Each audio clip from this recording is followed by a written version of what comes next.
Hey everybody! So we're looking at the Opium War a second time.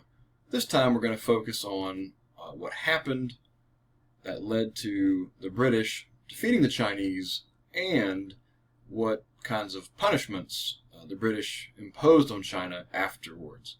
So we're continuing with this question: what factors in the 1800s allowed the West to advance ahead of China? And this is a really important question because remember that up until about 1800, China was just as advanced, if not more advanced, than places in Western Europe. And when I say advanced, I'm talking about in terms of life expectancy, commercial development, standards of living, legal and property rights. The Chinese were on par with or ahead of places in Western Europe, especially a place like London, which was quickly becoming the most industrialized, modern European city.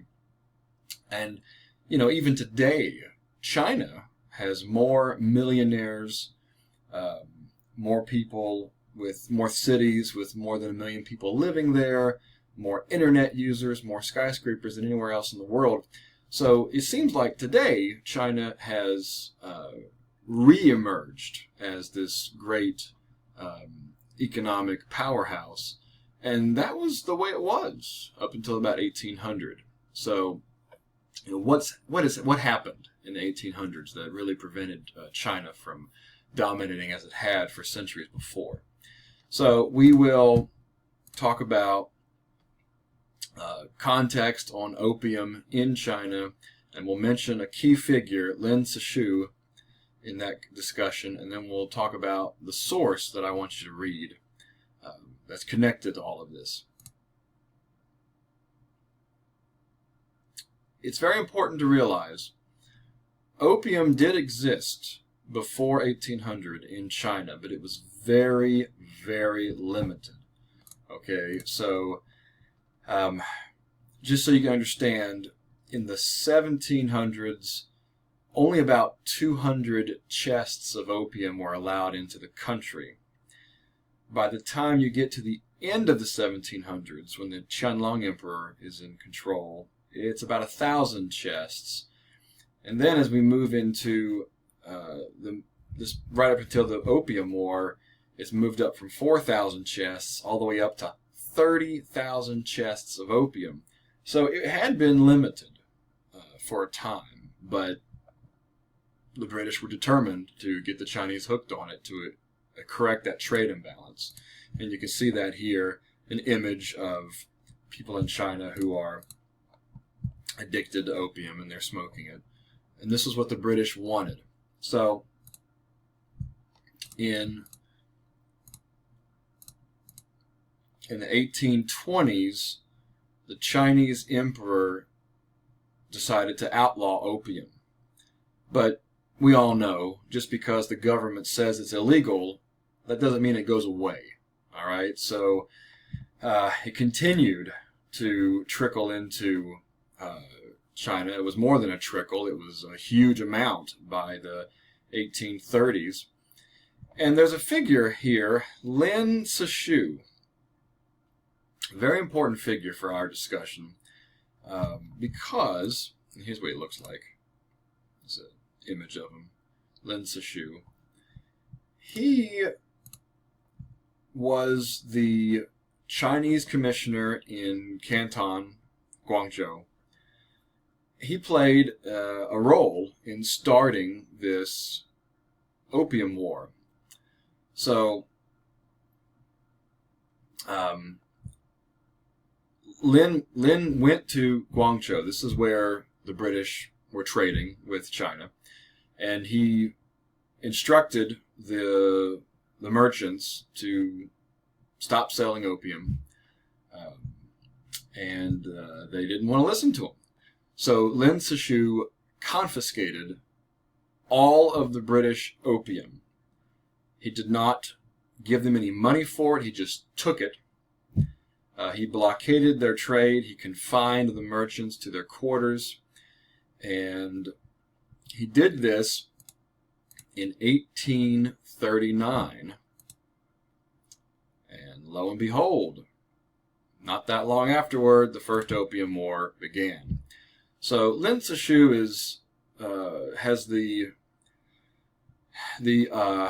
dubious honor of being someone who started war with the British. Now, obviously, if the British had not been bringing opium in, there would be no need for someone like Lin Zexu.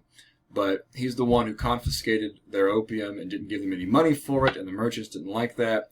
So the British immediately sent their navy into the area to stop Lin Zexu and to get back the merchants' property. Now, I showed in the last slide, or a couple of slides ago, Lin Zexu writes this letter of advice to Queen Victoria. I actually have an excerpt here that I'll show you real quick. And so Lin Zexu writes this to Queen Victoria at the same time as the First Opium War. And he says, "We find your country is 60 or 70,000 li from China, yet there are barbarian ships that strive to come here for trade for the purpose of making a great profit. The wealth of China is used to profit the barbarians. That is to say, the great profit made by barbarians is all taken from the rightful share of China. By what right do they then in return use the poisonous drug to injure the Chinese people? Even though the barbarians may not necessarily intend to do us harm, yet in coveting profit to an extreme, they have no regard for injuring others." And this is the real kicker. Let us ask, where is your conscience? I have heard that smoking of opium is very strictly forbidden by your country. That is because the harm caused by opium is clearly understood. Since it's not permitted to do harm to your own country, then even less should you let it be passed on to the harm of other countries, how much less to China. You can definitely hear in the tone of his writing just how annoyed he is that the British are more than willing to allow opium into China, and it has a poisonous effect on the people and on the government. So he's sort of calling out the British as hypocrites here. Suffice it to say, the British Navy was so advanced by this point. Remember that the British have industrialized through the Industrial Revolution. They've got technology that's far superior to the Chinese at this point. And so they defeat the Chinese very handily. And this is quite a blow for the Chinese people. They're forced to sign a treaty, and it's called here the Treaty of Nanjing, if I can pull it up. So when you look at this treaty, how would the conditions laid forth affect China's economy? The Treaty of Nanjing is usually called the first of the unequal treaties. Why is that? On the British side, who benefits the most from this? Do any Chinese people benefit from this treaty at all? So those are some important questions to think about as we look at this source, the Treaty of Nanjing. And it has a humongous effect on the Chinese people. Remember that they thought they were the Middle Kingdom. That was their long-held belief, that they're the center of the world. And they have just lost to a Western power in Great Britain. And it's devastating for the country's or the government's morale and their beliefs. So you can see here in this French political cartoon, I have the caption here, and it says, so there's a French gentleman here. I'm sorry, it's in English. It's a French cartoon, but this is an English gentleman here. And he's speaking to someone who's Chinese. And the caption below is in French, but it says, "I tell you to immediately buy the gift here. We want you to poison yourself completely, because we need a lot of tea in order to digest our beefsteaks." Down here on the ground is a Chinese individual who is passed out. You can see soldiers in the background as a threat of force. And the Chinese individual looks like he's very startled and not sure what to do. Sometimes students ask me what this is right here. I'm not really sure. It kind of looks like a dog. but I don't really know what that's supposed to represent, sort of nipping at the Chinese person's heels, I suppose. But this is the problem. If you go back to the Qianlong Emperor's response to Lord Macartney, Macartney wanted lots of things for the British in China. And one of the things he wanted was greater trade access to more ports, and allowing a British individual to stay in China. And the Qianlong Emperor said, no, I can't let you do any of that. That's not going to happen.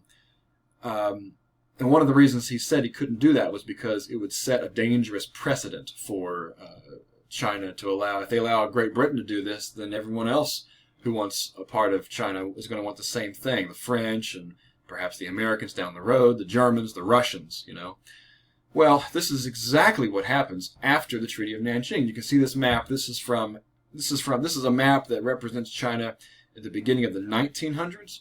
But you can see the British gain much more control of China after the Treaty of Nanjing. You can see how they have a lot more territorial access here. And then, of course, down here in the southern parts near Guangzhou and then Hong Kong, they gain control of Hong Kong outright. The British also have control of India by this point, and so they are able to infiltrate the western parts of China. And that's all represented by this green color.